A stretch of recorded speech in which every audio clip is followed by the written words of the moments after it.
తలపోటు వచ్చిందనుకోండి పెద్ద పట్టించుకోం. కారణం ఏంటి? జండు బామ్ ఉంది మన దగ్గర. జ్వరం వచ్చిందనుకోండి పెద్ద పట్టించుకోం. కారణం ఏంటో తెలుసా? పారాసిటమాల్ ఉంది. అవునా? పెద్ద లెక్క చేయవు. ఇప్పుడు ఎయిడ్స్కి మందు వచ్చిందనుకో, వీళ్ళు మందు అంటే నువ్వు ఇంకా వ్యభిచారం చేయొచ్చు అనమాట. మందు వస్తే మందు వేసుకో, వ్యభిచారం చెయ్యి. ఎయిడ్స్ వచ్చింది, మందు వేసుకో, మళ్ళీ చెయ్యి, మళ్ళీ వచ్చింది, మళ్ళీ మందు వేసుకో. కొంతకాలానికి వ్యాక్సిన్ కూడా కనిపెట్టేస్తారు.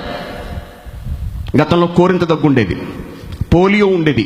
ఏం కనిపెట్టారండి? వ్యాక్సిన్. పుట్టిన వెంటనే వేసేస్తారు, ఇంకెప్పటికీ రాదు. అలా ఏం చేస్తారంటే వీళ్ళు ఎయిడ్స్కి వ్యాక్సిన్. నువ్వు ఇంకా కండోములు గిండోములు అవసరం, నీ ఇష్టం, పులిరాజా రెచ్చిపోంటాడు అంతే. నీ ఇష్టం, నీకు కనబడిన దాని వెనక వెళ్ళిపో, నీకు కనబడిన పురుషుడి వెనక వెళ్ళిపో, ఏమీ నష్టం లేదు, నీకు వ్యాక్సిన్ వేసేసాం. దేవుని పిల్లలారా, ప్రభుత్వాలాంటి ఇవి, ప్రజల ఆరోగ్యాలతో ఆడుకునేవి ప్రభుత్వాలాంటి ఇవి, సంక్షేమ ప్రభుత్వాలాంటి ఇవి, ప్రజల ఆరోగ్యాన్ని కాపాడే ప్రభుత్వాలా ఇవి. ఒక చేత్తో ప్రోత్సహిస్తూ మరొక చేత్తో నియంత్రించేస్తున్నామని డబ్బాలు కొట్టుకునే మోసగాళ్ళు వీళ్ళందరూ కూడా. ఈ సమాజం మార్పు రావాలి అంటే, ఈ సమాజం బాగుపడాలి అంటే సమాజానికి కావలసింది ఒక్కటే, అదే దేవుని మాట. ఆ దేవుని మాటను క్రైస్తవుడు సమాజానికి అందించగలగాలి. ఈ సమాజాన్ని మార్చగలిగేది వాక్యం మాత్రమే.